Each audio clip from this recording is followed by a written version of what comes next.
বর্তমান সময়ে জনপ্রিয় কমেডি অভিনেতা শরাফ আহমেদ জীবন, ইশতিয়াক আহমেদ রুমেল, শিমুল শর্মা, জাকির আহমেদ জারিফ সহ আরও অনেকে। দিন দিন বাংলা নাটকের জনপ্রিয়তা বেড়েই চলেছে। সেই ধারাবাহিকতায় আবারও নতুন নাটক নিয়ে হাজির হয়েছেন জনপ্রিয় এই অভিনেতা।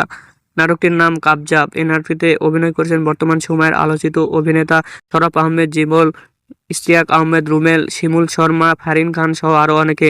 এই নাটকটি খুব শীঘ্রই ঈদে জি সিরিজের ইউটিউব চ্যানেলে প্রকাশিত হবে। আপনারা দেখতে চাইলে অবশ্যই জি সিরিজের ইউটিউব চ্যানেলে চোখ রাখুন এবং নিয়মিত নতুন নতুন নাটকের আপডেট পেতে হলে অবশ্যই চ্যানেলটিকে সাবস্ক্রাইব করে রাখুন। পরবর্তী ভিডিওর জন্য অপেক্ষা করুন।